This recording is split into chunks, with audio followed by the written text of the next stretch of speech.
Hi friends, എല്ലാവർക്കും നമ്മുടെ പുതിയ വീഡിയോയിലേക്ക് സ്വാഗതം. അപ്പോൾ നമ്മളിന്ന് പരിചയപ്പെടുത്താൻ പോകുന്ന വണ്ടി എന്ന് പറഞ്ഞാൽ നമ്മുടെ പോളോ GT ആണ്. പോളോ GT ഇത് ആക്ച്വലി 2014 ലാസ്റ്റുള്ള വണ്ടിയാണ്. അപ്പോൾ ഈ ഒരു വണ്ടീനെ എന്തുകൊണ്ടാണ് പരിചയപ്പെടുത്തുന്നതെന്നുണ്ടെങ്കിൽ ആക്ച്വലി ഈ ഒരു വണ്ടി DCT അല്ലെങ്കിൽ DSC എന്ന് പറഞ്ഞ ഒരു ഗിയർ ബോക്സിൽ വരുന്ന വണ്ടിയാണ്. നമുക്കെല്ലാവർക്കും അറിയാവുന്ന പോലെ തന്നെ പുതിയതായിട്ട് വരുന്ന നമ്മുടെ പോളോ GT എന്ന് പറയുന്നത് 1 ലിറ്റർ ടോർക്ക് കൺവെർട്ടർ വണ്ടിയാണ് വന്നുകൊണ്ടിരിക്കുന്നത് ഇപ്പോൾ പുതിയതായിട്ട് വന്നിരിക്കുന്ന വണ്ടികളൊക്കെ. അപ്പോൾ അതുകൊണ്ട് തന്നെ ഇനി ഈ ഒരു വണ്ടിക്ക് നമ്മുടെ യൂസ്ഡ് കാർ മാർക്കറ്റിൽ നല്ല രീതിയിൽ തന്നെ വില വ്യത്യാസം വരാൻ പോവാണ്. മീൻസ് റീസെയിൽ വാല്യൂ കൂടാൻ പോവാണ്. കാരണം ഈ ഒരു പോളോ GT എന്ന് പറയുന്നത് 1.2 ലിറ്റർ 4 സിലിണ്ടർ എഞ്ചിനും അതുപോലെ തന്നെ DCT അല്ലെങ്കിൽ DSC എന്ന് പറഞ്ഞ ഗിയർ ബോക്സിലാണ് ഈ ഒരു വണ്ടി വരുന്നത്. അപ്പോൾ ഈ DCT അല്ലെങ്കിൽ DSC എന്ന് പറഞ്ഞ ഗിയർ ബോക്സ് ആക്ച്വലി നമ്മുടെ ഫോക്സ്വാഗൻ ഗ്രൂപ്പിൻ്റെ തന്നെ അത്രയ്ക്കധികം R&D ഒക്കെ ചെയ്തിട്ട് അത്രയ്ക്കധികം ഡെവലപ്പ് ചെയ്തിട്ടുള്ളൊരു റിഫൈൻഡ് ആയിട്ടുള്ളൊരു എഞ്ചിനാണ്. അപ്പോൾ എഞ്ചിൻ മാത്രമല്ല, ഓടിക്കുമ്പോഴൊരു സുഖം കൂടി അതിൽ നമുക്ക് ലഭിക്കുന്നുണ്ട്. അപ്പോൾ അതുകൊണ്ട് തന്നെ ഈ ഒരു വണ്ടിയുടെ മൂല്യം കൂടാൻ പോവാണ്. ഈ ഒരു വണ്ടി 2014 അല്ലെങ്കിൽ 2020 വരെ വന്നിരുന്ന വണ്ടികളൊക്കെ എന്ന് പറഞ്ഞാൽ ഒരു 6 മാസമൊക്കെ ആയിരുന്നു അതിൻ്റെ ബുക്കിംഗ് പീരീഡ് എന്ന് പറയുന്നത്. അപ്പോൾ അതുകൊണ്ട് തന്നെ വളരെയധികം കുറവ് ലിമിറ്റഡ് ആയിട്ടുള്ള വണ്ടികൾ മാത്രമേ നമുക്ക് കേരളത്തിൽ അവൈലബിൾ ആയിട്ടുള്ളൂ. അപ്പോൾ അതുകൊണ്ട് തന്നെ ഇനി ഈ വണ്ടി കയ്യിലുള്ള ആളുകൾക്ക് ഈ വണ്ടി വിൽക്കാനായിട്ട് മാർക്കറ്റിൽ പോകുന്ന സമയത്ത് നല്ല രീതിയിലുള്ള റീസെയിൽ വാല്യൂ നമുക്ക് ലഭിക്കുന്നുള്ളത് ഉറപ്പുള്ള കാര്യമാണ്. അതിനർത്ഥം നമുക്ക് പുതിയതായിട്ട് വരുന്ന വണ്ടി, അതായത് പുതിയതായിട്ട് വരുന്ന പോളോ GT മോശം വണ്ടിയാണെന്നുള്ളതല്ല. ഒരു പുതിയതായിട്ട് എടുക്കാൻ പോകുന്ന ആളുകളെ സംബന്ധിച്ചിടത്തോളം അത് നല്ല വണ്ടിയായിരിക്കും. പക്ഷേ വണ്ടീനെ കുറിച്ചിട്ട് അറിയുന്നത് അല്ലെങ്കിൽ വണ്ടിയുടെ പെർഫോമൻസിനെ നോക്കുന്ന ആളുകൾക്ക്, അല്ലെങ്കിൽ കംഫർട്ടിനെ നോക്കുന്ന ആളുകൾക്ക്, അല്ലെങ്കിൽ വണ്ടി പ്രാന്തന്മാരെന്ന് പറഞ്ഞൊരു ടീം ആളുകൾക്ക് ഒരിക്കലും യോജിച്ച് പോകുന്ന പറ്റുന്ന ഒരു വണ്ടി ആയിരിക്കില്ല പുതിയതായിട്ട് വന്നിട്ടുള്ള ടോർക്ക് കൺവെർട്ടർ വണ്ടി എന്ന് പറഞ്ഞത്. അപ്പോൾ അതുകൊണ്ടാണ് ഞാൻ പറഞ്ഞത് ഈ ഒരു വണ്ടിക്ക്, അതായത് 1.2 ലിറ്റർ എഞ്ചിൻ അതുപോലെ തന്നെ 4 സിലിണ്ടർ ആയിട്ട് വരുന്ന പെട്രോൾ ഓട്ടോമാറ്റിക് വണ്ടിയാണ് നിങ്ങളുടെ കയ്യിലുള്ളത് എന്നുണ്ടെങ്കിൽ ഇനി ആ ഒരു ക്രൈറ്റീരിയയുള്ള വണ്ടികൾക്ക് മുഴുവൻ നല്ല രീതിയിൽ റീസെയിൽ വാല്യൂ കിട്ടാനായിട്ട് ചാൻസ് ഉള്ള വണ്ടികളാണ്. അതും നിങ്ങളുടെ വണ്ടി നിങ്ങൾ നല്ല രീതിയിൽ നോക്കുന്നുണ്ടെങ്കിൽ എന്താണെങ്കിലും നിങ്ങൾ പറയുന്ന വില അവർ തരാനായിട്ട് വില്ലിങ് ആയിരിക്കും. കാരണം നമുക്കറിയാം, നമുക്ക് പല വണ്ടികളുടെ മോഡലുകൾ, ഇപ്പോൾ നമുക്ക് ഹോണ്ട സിറ്റിയൊക്കെ 2000 മോഡലാണെങ്കിൽ പോലും, അതായത് ടൈപ്പ് 1 ടൈപ്പ് 2 എന്നൊക്കെ പറഞ്ഞ വണ്ടികളാണെങ്കിൽ പോലും നല്ല റീസെയിൽ വാല്യൂ ഇപ്പോഴും കിട്ടുന്നുണ്ട്. അതുപോലെ തന്നെ ഇപ്പോൾ വാഗനർ നമുക്കറിയാം, വാഗനർ 2008 2009 ആ ഒരു കാലഘട്ടത്തിലുള്ള വണ്ടിയൊക്കെ ഇപ്പോഴും നല്ല റീസെയിൽ വാല്യൂ ആണ്. കാരണം അത് 1.2 ലിറ്റർ 4 സിലിണ്ടർ എഞ്ചിനാണ്. അതിനുശേഷം വാഗനർ 1 ലിറ്റർ 3 സിലിണ്ടർ ആക്കിയപ്പോൾ ആ വണ്ടിക്ക് മാർക്കറ്റ് ഇടുകയും പഴയ വണ്ടികൾക്ക് മാർക്കറ്റ് കൂടുകയും ചെയ്തു. അപ്പോൾ അതുപോലെ തന്നെയാണ് ഈ ഒരു വണ്ടിയുടെ കാര്യം. കാരണം ഇത് 1.2 ലിറ്റർ എഞ്ചിന് 1 ലിറ്റർ ആക്കി, അതുപോലെ തന്നെ ഈ ഒരു ഗിയർ ബോക്സിൻ്റെ DCT അല്ലെങ്കിൽ DSC എന്ന് പറഞ്ഞ ഗിയർ ബോക്സ് തരുന്ന ഒരു സുഖം മാറിയിട്ട് ടോർക്ക് കൺവെർട്ടറിലേക്ക് മാറി. അപ്പോൾ അതുകൊണ്ട് ഈ ഒരു വണ്ടിക്കും ഇനി കാലക്രമേണ നല്ല രീതിയിൽ റീസെയിൽ വരാനായിട്ട് പോവാണ്. അപ്പോൾ നമുക്കിന്ന് ഈ ഒരു വണ്ടിയുടെ എക്സ്റ്റീരിയറും ഇന്റീരിയറും അതുപോലെ തന്നെ ഡ്രൈവിംഗ് കംഫർട്ടും അങ്ങനെയുള്ള കാര്യങ്ങളൊക്കെ എങ്ങനെയുണ്ട് നോക്കാം. ഫ്രണ്ട്സ്, അപ്പോൾ നമ്മുടെ പോളോ GT ഓടിച്ചു നോക്കാൻ പോവാണ്. അപ്പോൾ ഓടിച്ചു നോക്കാനായിട്ട് മുമ്പായിട്ട് ഞാൻ പറയാനുള്ളത്, ഇപ്പോൾ ഈ ഒരു വണ്ടി 2014 വണ്ടിയായിട്ട് കൂടി നമുക്ക് ഈ ഒരു വണ്ടിയിൽ നമുക്ക് സ്റ്റിയറിംഗ് ടിൽറ്റ് ചെയ്യാനും അതുപോലെ തന്നെ റീച്ച് ചെയ്യാനൊക്കെയുള്ള സൗകര്യങ്ങൾ അവൈലബിൾ ആണ്. അപ്പോൾ അന്ന് കാലത്തും, അതായത് 2015 മുമ്പായിട്ട് പോലും ഈ വണ്ടിയിൽ അങ്ങനെ ഒരു ഇതുണ്ട്. അപ്പോൾ അതാണ് എഞ്ചിനീയറിംഗിന്റെ മികവെന്ന് പറയുന്നത്. പിന്നെ നമുക്ക് ഒരു സ്റ്റിയറിംഗ് വീലിനെ കുറിച്ച് പറയുകയാണെങ്കിൽ ഒരു ഫ്ലാറ്റ് ബോട്ടം സ്പോർട്ട് ആയിട്ടുള്ള 3 സ്പോക്ക് സ്റ്റിയറിംഗ് വീലാണ് വന്നിട്ടുള്ളത്. ഇതിൽ നമുക്ക് ഇൻഫോർടൈൻമെന്റ് സിസ്റ്റം ഒക്കെ ഓപ്പറേറ്റ് ചെയ്യാനുള്ള സ്റ്റിയറിംഗ് വീലാണ്. പിന്നെ നമുക്ക് നമ്മുടെ മീറ്റർ കൺസോളും കാര്യങ്ങളൊക്കെ അഡ്ജസ്റ്റ് ചെയ്യാൻ പറ്റുന്ന ബട്ടൺസ് ഇതിൽ അവൈലബിൾ ആണ്. എയർ ബാഗ് ഉണ്ട്, 2 എയർ ബാഗ് ഉണ്ട്. അപ്പോൾ നമുക്ക് ഇനി വണ്ടി ഒന്ന് ഓടിച്ചു നോക്കാം. അപ്പോൾ നമ്മുടെ ഗിയർ ബോക്സിന് ആദ്യം ഒന്ന് പരിചയപ്പെടുത്തരാം. അപ്പോൾ ഗിയർ ബോക്സ് ഇത് DCT അല്ലെങ്കിൽ DSC എന്ന് പറഞ്ഞ ഗിയർ ബോക്സ് ആണ് വന്നിരിക്കുന്നത്. ഇതിൽ പാർക്ക്, റിവേഴ്സ്, അതുപോലെ തന്നെ ന്യൂട്രൽ, പിന്നെ ഡ്രൈവ്, സ്പോർട്സ് അങ്ങനെയുള്ള മോഡുകളൊക്കെയാണ് അവൈലബിൾ ആയിട്ടുള്ളത്. ഇതിൽ നമുക്ക് ഡ്രൈവിൽ തന്നെ നമുക്ക് ലെഫ്റ്റിലേക്ക് തട്ടി കഴിഞ്ഞാൽ നമുക്ക് അത് മാനുവൽ ഇടാനായിട്ട് സാധിക്കും. മാനുവൽ നമുക്ക് പ്ലസ് മൈനസ് ചെയ്യാനായിട്ട് സാധിക്കും. അതും നമുക്ക് അവൈലബിൾ ആണ്. അപ്പോൾ നമുക്ക് ആദ്യം ഡ്രൈവ് മോഡ് ഇട്ടിട്ട് നമുക്ക് ഓടിച്ച് നോക്കാം. അപ്പോൾ നമ്മൾ ഡ്രൈവ് മോഡിൽ ഇടുമ്പോൾ ഒരു ലൈറ്റിംഗ് ഇൻഡിക്കേഷനൊക്കെ നമുക്ക് ഇവിടെ കാണാനുണ്ട്. അപ്പോൾ നമുക്ക് വണ്ടി ഓടിക്കാം. അപ്പോൾ വണ്ടി ഓടിക്കുന്നതിന് കൂടെ തന്നെ ബാക്കിയുള്ള വിശേഷങ്ങളൊക്കെ നമുക്ക് പറയാം. അപ്പോൾ നമ്മൾ വണ്ടി എടുത്തിരിക്കുകയാണ്. അപ്പോൾ നമുക്ക് അറിയാവുന്നതുപോലെ തന്നെ ഈ ഒരു DSG ഗിയർ ബോക്സ് എന്ന് പറഞ്ഞ ഗിയർ ബോക്സ് ആക്ച്വലി വളരെ കംഫർട്ട് ആയിട്ടുള്ളതും അതുപോലെ തന്നെ വളരെ സ്പോർട്ടി ആയിട്ടുള്ളൊരു ഗിയർ ബോക്സ് ആണ്. അതുകൊണ്ടാണ് ഈ ഒരു വണ്ടിക്ക് അത്രയ്ക്കധികം ഇഷ്ടക്കാരും, അതെന്ന് വെച്ചാൽ വണ്ടീനെ അത്രയ്ക്കധികം ഇഷ്ടപ്പെടുന്ന ആളുകളാണ് ഈ ഒരു വണ്ടി കൊണ്ടു നടക്കുക. ഈ ഒരു പോളോ GT എന്ന് പറഞ്ഞൊരു മോഡലിൽ കൊണ്ടു നടക്കുക. അപ്പോൾ ഈ ഒരു വണ്ടി ഓടിക്കുമ്പോൾ ഒരു സുഖം എന്താണെന്നുള്ളതാണ് നമ്മളിന്ന് വീഡിയോയിൽ പറയാൻ പോകുന്നത്. ഈ ഒരു വണ്ടിയുടെ പവർ എന്ന് പറയുന്നത് 103 bhp ആണ്. 5000 RPM ഈ 103 bhp എടുക്കാനായിട്ട് സാധിക്കുന്നത്. അതുപോലെ തന്നെ 175 ടോർക്കാണ് ഈ വണ്ടിയിൽ വരുന്നത്. 1.2 ലിറ്റർ എഞ്ചിൻ അതുപോലെ തന്നെ 4 സിലിണ്ടർ എഞ്ചിനിൽ ഈ ഒരു പവറും ഈ ഒരു ടോർക്കും കൂടി ആകുമ്പോൾ വണ്ടി നമ്മൾ വേറൊരു ലെവലാണ്. പിന്നെ ഇത് ഓട്ടോമാറ്റിക്കൽ തന്നെ DSG ആണ്. സാധാരണ നമ്മൾ പറയാ ഓട്ടോമാറ്റിക് കാറുകളുടെ രാജാവ് എന്നാണ് DSG ഗിയർ ബോക്സിലെ കാറുകൾ പറയാ. കാരണം അത്രയ്ക്കധികം സ്മൂത്തും അതായത് നമ്മളൊരു ഗിയർ മാറുന്ന ചേഞ്ചസിന്റെ ഒക്കെ യാതൊരു വിധത്തിലുള്ള ഇതും നമുക്ക് അറിയാനായിട്ട് സാധിക്കില്ല. പിന്നെ ഉള്ളൊരു കാര്യം എന്ന് പറഞ്ഞു കഴിഞ്ഞാൽ നമുക്ക് സാധാരണ ഒരു AMT വണ്ടി ഓടിക്കുന്ന ഒരു ഫീലേ അല്ല, അല്ലെങ്കിൽ ഒരു AMT അല്ലെങ്കിൽ ഈവൺ CVT വണ്ടി ഓടിക്കുന്ന ഒരു ഫീലല്ല ആക്ച്വലി ഒരു DSG ഗിയർ ബോക്സിലെ വണ്ടി ഓടിക്കാന്ന് പറഞ്ഞത്. പക്ഷെ അതുപോലെ തന്നെ ഇതിന് എക്സ്പെൻസ് ഉണ്ട്, മെയിൻ്റനൻസിലും കുറച്ച് പൈസ കൂടുതലാണ്. DSG ഗിയർ ബോക്സിനൊക്കെ ഏകദേശം 1.25 ലക്ഷം രൂപയ്ക്കാണ് പണി വന്നു കഴിഞ്ഞാൽ വരാൻ പോകുന്ന ഒരു ചാർജ് എന്ന് പറയുന്നത്. പക്ഷെ വണ്ടി ഓടിക്കുമ്പോൾ പെർഫെക്റ്റ് ആയിട്ട് ഓടിക്കണം, അല്ലെങ്കിൽ അത്രയ്ക്കധികം വണ്ടിയോട് ക്രേസുള്ള ആൾക്കാരാണെങ്കിൽ ഈ ഒരു വണ്ടി ഒരു രക്ഷയില്ല, വേറെ ഒരു ലെവലാണ് വണ്ടി.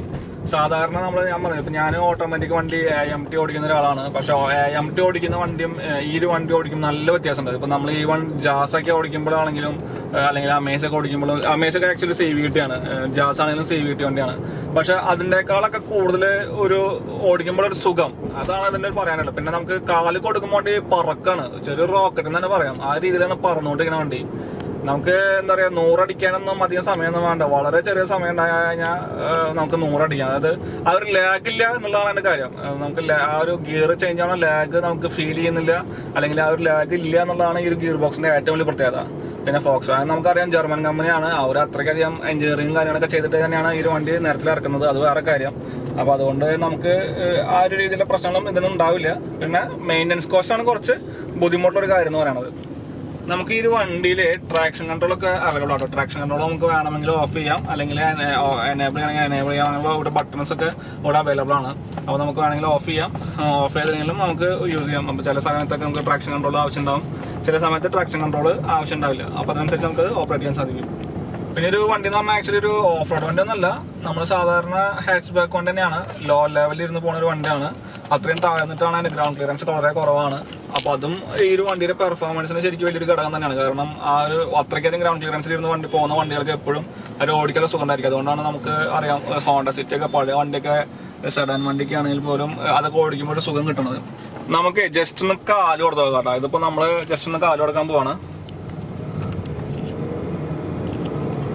വണ്ടി വളരെ സിമ്പിളായിട്ടാണ് നിങ്ങൾക്ക് കാണാനുണ്ടാവും. ഗിയർ മാറി പോണത് വളരെ സിമ്പിളായിട്ടാണ് ഗിയർ മാറി പോണത്. ഇപ്പോൾ നമ്മള് സാധാരണ ഡ്രൈവ് മോഡലാട്ടോ, ഒരു 80 കിലോമീറ്റർ സ്പീഡ് നിർത്താനായിട്ട് അധികം സമയമൊന്നും വേണ്ട, വണ്ടി പറക്കാണ്. ഇത് ആക്ച്വലി 7 സ്പീഡ് ഗിയർ ബോക്സ് ആണ് വരുന്നത്. അതുപോലെ തന്നെ ബ്രേക്കിങ്ങിനെ കുറിച്ച് പറയുകയാണെങ്കിൽ വളരെ കംഫർട്ട് ആയിട്ടുള്ള ബ്രേക്കിംഗ് ആണ്, വേറെ ബുദ്ധിമുട്ടൊന്നുമില്ല. വളരെ കംഫർട്ട് എന്ന് പറഞ്ഞാൽ അത്രയും ക്രിസ്പി ആയിട്ടുള്ള അടിപൊളി ബ്രേക്കിംഗ് ആണ് ഇതിൽ വരുന്നത്. ഇതിൽ ആക്ച്വലി നമുക്ക് ഡ്രൈവ് മോഡൽ തന്നെ നമ്മൾ നേരത്തെ പറഞ്ഞപ്പോൾ തന്നെ ഡ്രൈവ് മോഡൽ നമുക്ക് മാനുവൽ ഓടിക്കാൻ സാധിക്കുന്നതാണ്. മാനുവലിട്ട് നമുക്ക് വേണമെങ്കിൽ ഓടിക്കണമെങ്കിൽ സാധാരണ മാനുവലായിട്ട് ഓടിക്കാം. നമ്മൾ ശരിക്കും ഒരു മാനുവൽ വണ്ടി ഓടിക്കുന്ന അതേ ഒരു പെർഫോമൻസ് തന്നെയാണ് നമുക്ക് ഈ ഒരു വണ്ടിയിൽ നിന്ന് കിട്ടുന്നത്. നമ്മൾ കാല് കൊടുക്കുന്നതനുസരിച്ച് വണ്ടി ഇങ്ങനെ കയറി ഇങ്ങനെ പോയിക്കൊണ്ടിരിക്കുകയാണ്.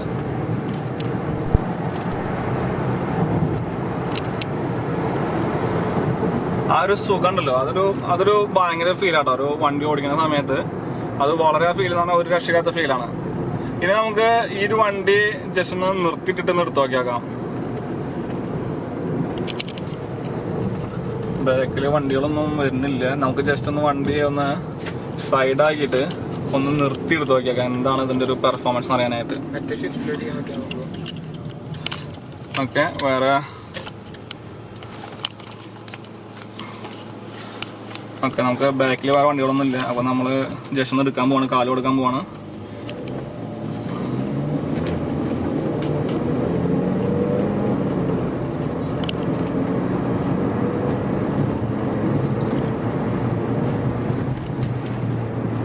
ഇപ്പൊ നിങ്ങൾക്ക് മനസ്സിലായിട്ടുണ്ടാവും ആ ഒരു പവർ, ആ ഒരു ഓട്ടോമാറ്റിക് വണ്ടി DSG ഗിയർ ബോക്സിന്റെ ആ ഒരു പവർ നിങ്ങളിപ്പോൾ ഏകദേശം ഒരു ധാരണ കിട്ടിയിട്ടുണ്ടാവുമെന്ന് വിചാരിക്കണം. പിന്നെ ഇതില് നമുക്ക് ഇതുണ്ട് കേട്ടോ, നമ്മുടെ ഞാൻ നേരത്തെ പറഞ്ഞപ്പോൾ തന്നെ മാനുവൽ ഓപ്ഷൻ അവൈലബിൾ ആണ്. നമുക്ക് വേണമെങ്കിൽ മാനുവൽ ഇട്ടിട്ട് ഒന്ന് ഓടിച്ചു നോക്കാം. സ്പോർട്സ് മോഡ് അവൈലബിൾ ആണ്. സ്പോർട്സ് മോഡില് പറയണ്ട മുട്ടുണ്ടോ, അത്രയും പെർഫെക്റ്റ് ആണ് സ്പോർട്സ് മോഡ് എന്ന് പറയുന്നത്. സ്പോർട്സ് മോഡിൽ ഒന്ന് ഇട്ട് നോക്കി നോക്കാം. ജസ്റ്റ് ഒന്ന് വണ്ടി ഒന്ന് സൈഡാക്കിയിട്ട് നോക്കട്ടെ കേട്ടോ സ്പോർട്സ് മോഡിലേക്ക്. നമ്മളിപ്പോൾ വണ്ടി സ്പോർട്സ് മോഡിലേക്ക് ഇട്ടിരിക്കുക കേട്ടോ. ഇനി സ്പോർട്സ് മോഡിൽ വണ്ടി നിർത്തി നോക്കാം. സ്പോർട്സ് മോഡല് ഭയങ്കര അഗ്രസീവ് ആയിട്ട് വണ്ടി. സ്പോർട്സ് മോഡൽ വണ്ടി ഇടുമ്പോഴേ നമ്മൾ തന്നെ ബാക്കിലേക്ക് തള്ള ചെയ്യണ വണ്ടി, അത്രയ്ക്ക് അധികം പവറാ സ്പോർട്സ് മോഡൽ കിട്ടുന്നത്. ആ മോനെ, സ്പോർട്സ് മോഡൽ കയറി പോണ പോക്കുണ്ടല്ലോ. വണ്ടി നമുക്ക് ആ എൻജിൻ നോട്ട് നന്നായി അറിയാൻ പറ്റുന്നുണ്ട് നമ്മള് സ്പോർട്സ് മോഡിലേക്ക് ഇടുമ്പോഴേ. ആ ഒരു എഞ്ചിന്റെ നോട്ട് ഉള്ളിലേക്ക് വരുന്ന നോട്ട് ഇങ്ങനെ ഒരു ആ റേവ് ചെയ്യണ സൗണ്ടൊക്കെ നല്ല രസമുണ്ട് കേൾക്കാനായിട്ട്. വണ്ടി ഇങ്ങനെ കയറി പോയി പോലെയാണ്, വേറെ രക്ഷയില്ല. ഇങ്ങനെ കാല് കൊടുത്താൽ വളരെ സിമ്പിളായിട്ട് കയറി പോകുന്നുണ്ട്. നമുക്ക് പെട്രോൾ അടിക്കാം. അപ്പോൾ നമ്മൾ ഇങ്ങനെ മാനുവലിൽ, അതായത് ഓട്ടോമാറ്റിക്കലി ഡ്രൈവ് മോഡൽ മാനുവൽ ഓപ്ഷനിലേക്ക് ഇടാൻ പോവാണ്. ഇപ്പോൾ ഫസ്റ്റ് ഗിയർ ആണ്. നമുക്ക് ഇനി ഇതിൽ എങ്ങനെയാണ് ഇത് കയറുന്നത് നോക്കാം.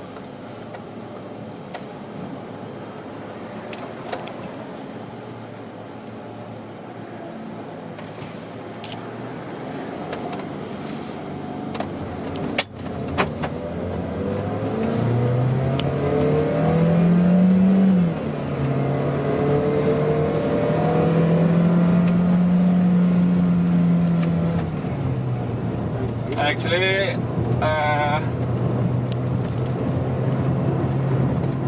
5000 RPM റെഡ് ലൈൻ ചെയ്യുന്നുണ്ടോ വണ്ടി.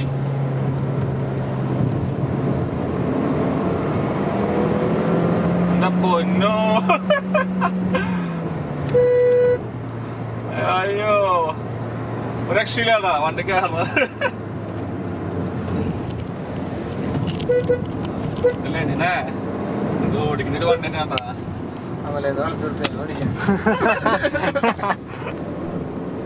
ശരിക്കും നമ്മുടെ പോളോ ജെട്ടി ഉണ്ടല്ലോ, നമ്മുടെ വണ്ടി പ്രാന്തന്മാർ എടുക്കേണ്ട ഒരു വണ്ടിയാണ് ശരിക്കും. അതായത് വണ്ടിയുടെ മെയിൻ്റനൻസിനെ കുറിച്ചിട്ട് ബോധമല്ല, അതുപോലെ തന്നെ ഫ്യൂവൽ എഫിഷ്യൻസി എത്ര ഉണ്ടെന്നുള്ളത് നമുക്ക് വിഷയമല്ല, അങ്ങനെ ഒന്നും വിഷയമല്ല. എനിക്ക് ഡ്രൈവിങ് മാത്രമാണ് എൻ്റെ പാഷൻ. അല്ലെങ്കിൽ എനിക്ക് വണ്ടി ഓടിക്കുമ്പോൾ അത്രയും സ്റ്റെബിലിറ്റിയും കംഫർട്ടും സേഫ്റ്റിയും ആ ഒരു സുഖം കിട്ടണം, അതും ഓട്ടോമാറ്റിക്കലി കിട്ടണം എന്ന് ആഗ്രഹമുള്ള ആളുകൾക്ക് തീർച്ചയായിട്ടും ചൂസ് ചെയ്യേണ്ട ഒരു വണ്ടി തന്നെയാണ് നമ്മുടെ പോളോ GT TSI വണ്ടി. ഒരു രക്ഷയില്ല, ഒരു രക്ഷയില്ല. നമ്മൾ എത്ര കൊടുത്താലും മൂപ്പർക്ക് ഒരു എണ്ണക്കല്ല. എഞ്ചിനാണ് എത്ര നമുക്ക് വേണ്ട അതിനനുസരിച്ച് ആൾ ഇങ്ങനെ കയറി വരും. എൻ്റെ അറിവിൽ ഒരു 140, 150 വരെയൊക്കെ സുഖസുന്ദരമായിട്ട് വണ്ടി കയറി വരും. പറയാൻ കാരണം എന്താണെന്ന് വെച്ച് കഴിഞ്ഞാൽ നമ്മുടെ റോഡിൽ കുറച്ച് ലീഗൽ ഇഷ്യൂസ് ഒക്കെ ഉള്ളതുകൊണ്ടാണ് നമ്മൾ കൂടുതൽ വണ്ടി കയറ്റി നോക്കാഞ്ഞത്. പക്ഷേ ഞാൻ നേരത്തെ കാണിച്ച ആ ഒരു ഇതിൽ കണ്ട പോലെ തന്നെ ഒരു 100 കിലോമീറ്ററൊക്കെ എത്താന്ന് പറഞ്ഞാൽ വളരെ പുട്ട് പോലെയാണ് സാധനം കയറി വരുന്നത്. ഒരു രക്ഷയില്ല എന്ന് പറഞ്ഞാൽ ഒരു രക്ഷയില്ല.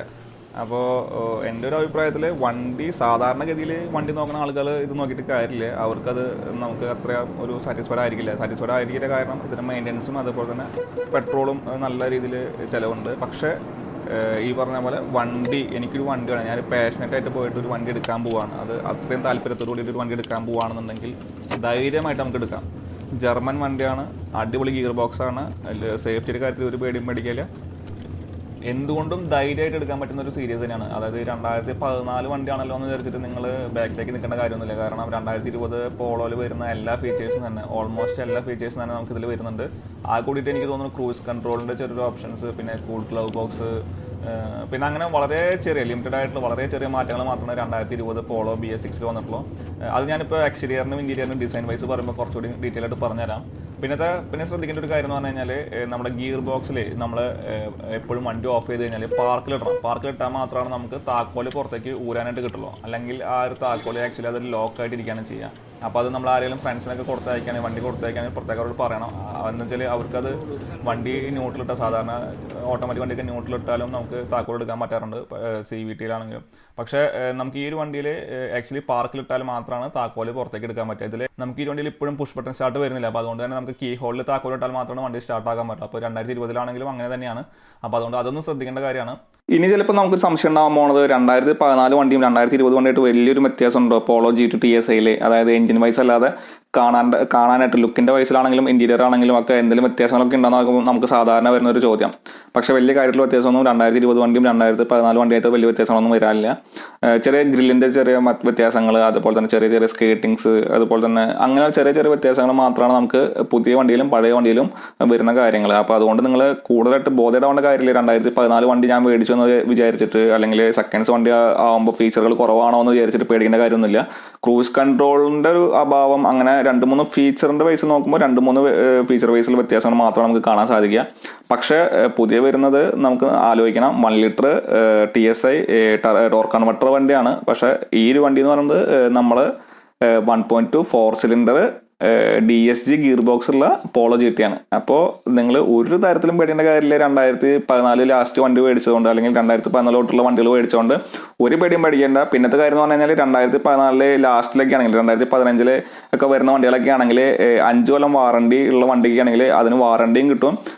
എനിക്ക് തോന്നുന്നു 7 കൊല്ലം വരെ പോളോൻ്റെ ഒക്കെ വാറണ്ടി എക്സ്റ്റെൻഡ് ചെയ്യാനായിട്ട് സാധിക്കും. അപ്പോൾ അങ്ങനെയാണെങ്കിൽ നിങ്ങൾക്ക് ഇനിയും വണ്ടി സുഖമായിട്ട് ഉപയോഗിക്കാം. അടിപൊളിയായിട്ട് വാറണ്ടി പീരീഡ് ആകുമ്പോൾ നമുക്ക് ഇതൊക്കെ ക്ലെയിം ചെയ്ത് കിട്ടും. അപ്പോൾ നിങ്ങൾ ഒരു കാര്യം കൊണ്ട് പേടിക്കേണ്ട കാര്യമില്ല. ധൈര്യമായിട്ട് എന്ന് പറഞ്ഞാൽ അത്രയും ധൈര്യമായിട്ട് നിങ്ങൾക്ക് പോളോ 2014 അല്ലെങ്കിൽ 14 തൊട്ടുള്ള വണ്ടികൾ, അതായത് 5 കൊല്ലത്തെ അതിന് മുമ്പുള്ള വണ്ടി ഞാൻ പ്രിഫർ ചെയ്യില്ല. ഒരു ലാസ്റ്റ് 5 കൊല്ലത്തിൻ്റെ ഉള്ള വണ്ടികൾ ധൈര്യമായിട്ട് നമുക്ക് മേടിക്കാം. അതുപോലെ തന്നെ കൊണ്ടു നടക്കുകയും ചെയ്യാം. സുഖമായിട്ട് ഓടിക്കുക, ഡ്രൈവ് അടിപൊളിയൊക്കെ പൊളിക്കാണ്ട്. അപ്പോൾ ഇത്രയൊക്കെയാണ് നമുക്ക് നമ്മുടെ പോളോ GT DCT അല്ലെങ്കിൽ DSG ഗിയർ ബോക്സിൻ്റെ വണ്ടിനെ കുറിച്ച് പറയാനായിട്ടുണ്ട്. അപ്പോൾ എല്ലാവർക്കും ഈ വീഡിയോ ഇഷ്ടപ്പെട്ടത് ലൈക്ക് ചെയ്യുക, ഷെയർ ചെയ്യുക, സുഹൃത്തുക്കളെ എത്തിക്കുക. പുതിയ വീഡിയോ ആയി കാണാം. എല്ലാവർക്കും ബൈ.